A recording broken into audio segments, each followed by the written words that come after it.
Stream improvement? Stay tuned.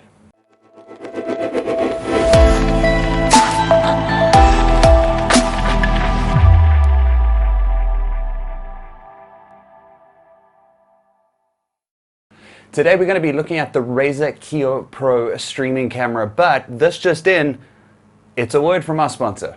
Thank you so much to Seagate for sponsoring this video, but more specifically, it was brought to you by the Seagate game drive. Coming in 4TB and 2TB versions, being able to be used on Xbox X, Xbox S, as well as Xbox One.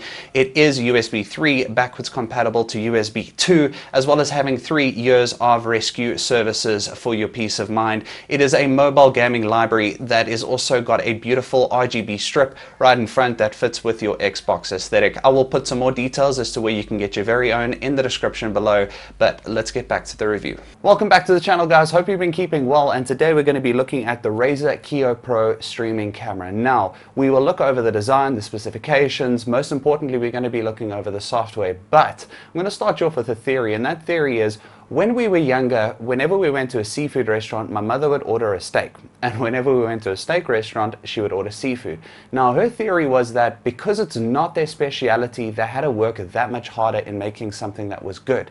Now, in the case of RAZER, capture cards were not their speciality, but it didn't quite turn out right. They were okay, but they had a lot of software issues.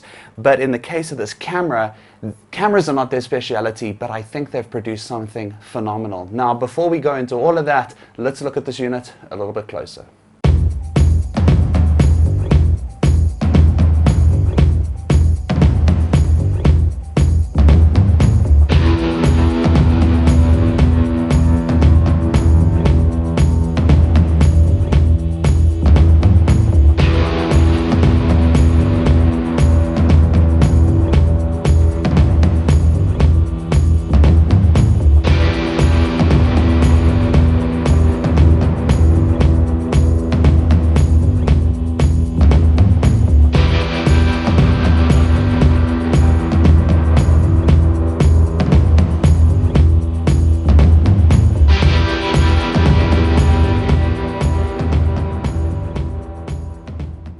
So let's start off with the design. Now, you only get one chance to make a first impression, and RAZER takes this extremely seriously. So when I was first unboxing this product, I was only expecting a webcam, a good webcam from RAZER. But as you can see in front of you, when opening this box, you're exposed to this beautiful, circular, professional looking camera. And RAZER has really nailed that part of a customer journey, because as soon as you open it, you just know that you've made the right choice.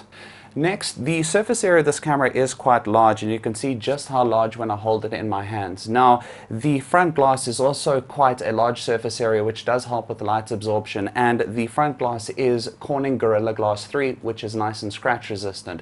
Further to that, it does come with a privacy filter, which I suggest you only put on ever so slightly, because if you put it on all the way, it does tend to be difficult to get off.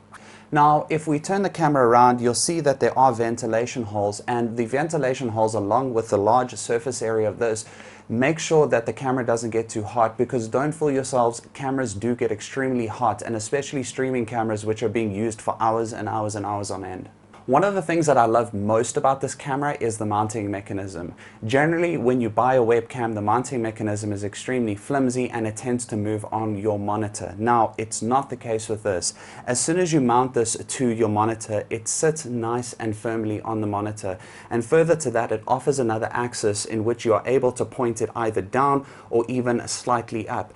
If you don't want to use this mechanism, you can use a tripod or a camera tripod or even a wall mount, so that you can have the camera pointing in any direction that you want. So let's talk about tech specs. Now, we've been taught incorrectly for so many years that megapixels are everything. Now, I'm going to tell you that this has a 2.1 megapixel camera, and most people are going, oh, but that's not much. So here comes a very drastic oversimplification, because otherwise it gets way too technical. But it's all about the relationship between megapixels and what is called your CMOS sensor. Now, let's use an example in cricket. We have a bowler, a fast bowler, who's trying to get the batsman caught behind. He comes into bowl, the batsman edges it, and the keeper drops it. the bowler is only as good as the wicketkeeper is at catching the ball, and that is the relationship between the CMOS as well as the megapixels. So CMOS is especially important in a camera that is designed for streaming, in that it adapts to low light and high light situations. So it is extremely adaptable according to your environment. So touching a little bit more on Starvers, it was actually developed by Sony for surveillance cameras. Now, surveillance cameras do struggle more at night because of low light. So what Starvers does is it converts low light situations into warmer and more vivid images. Now, one can understand that warmer and more vivid images are extremely important for a streamer, because when someone is watching a stream, all they have is sight and sound, and they want to be able to see you in the best light possible. Another feature of this camera is that it has audio pickup, and there's audio pickup or microphones on both sides of the camera. Now, the audio pickup in its raw form is actually really good, and I'll show you that in the software section, but I found it very strange that Razer didn't even choose to advertise this as a feature on the camera. Next on tech specs is the video resolution. So this does 1920 by 1080 at 60 frames per second, and through USB 3 it sends this as uncompressed footage. However, if you do enable HDR, it goes from 60 to 30 frames per second. Now, lastly on tech specs, the camera is autofocus. So we're going to jump into the software section just to show you how autofocus it is. So the audio that you're currently hearing is the raw audio capture of the RAZER KIYO Pro. It is brilliant, but it is almost too good, because earlier it was raining and you could even hear the raindrops hitting the ground outside. So if you are going to be using this audio pickup, you are going to want to apply some filters with inside the OBS Studio or whichever broadcast system you are using. So really great audio on the KIYO Pro. Next, let's move to the image. So we do have autofocus, and passive is for someone that would be sitting still, not moving much, and then obviously responsive is for someone that is moving around a lot. Wow! Come on, move along. I said, baby, I know you're on a roll. Now, next it has HDR. So if you don't know what HDR is it enhances the colors around you. So everything around me is nice and bright. If I turn HDR off, it becomes a little bit more dull. So it is a noticeable difference on HDR. So the problem with HDR is that if you enable HDR, you change the FPS pickup from 60 to 30. So for those who like to do slow motion replays with their face, it's not going to be as great. You'd want to turn HDR off. Then we have our field of view from narrow, medium, and wide. So this is narrow. Now we're going to move across to medium. So obviously enhancing the image around and increasing the field of view. Now let's go to wide. So depending on how much of your room you want your stream to see, you can adjust that, and you're also able to adjust it in the next section, which is advanced settings. Now advanced settings will pick up this little block. Now in this block you have got your video proc amp that controls brightness, contrast, saturation, hue, all that kind of stuff, and then you will be able to control the camera itself. So if I zoom,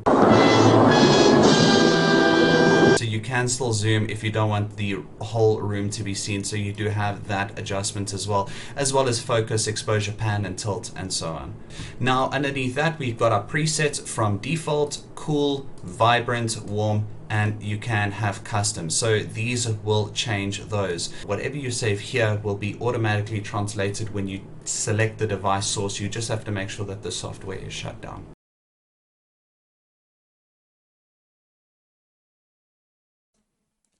So the audio that you're hearing is coming from the Kiyo Pro itself, and I literally did this over a couple of minutes. So all I did was I put on the filters of gain at -8, I put on the noise suppression, which is a software type of RA noise, and the compressor. Now it does still sound a little bit bassy, but if you actually take time and adjust these filters, even the raw audio input is not bad at all. Okay guys, it's time to conclude, and I'm going to conclude by saying that this product beat every expectation that I had of it, and that is including the unboxing experience. Now, a bit of a reiteration from what I said earlier, in that your viewers only get to experience sight and sound, and you want to make sure that they're having the best audio and the best visual experience. Now, this comes with a price tag of $199, and it's going to retail in South Africa for about 3,799 Rand, and that is a heavy price to pay. So this means that it is only for serious streamers, or for those who really want to give their viewers a great experience. Now, I do not say this, I don't think I've ever said this, but I actually highly recommend this product for serious streamers that want to give that great experience.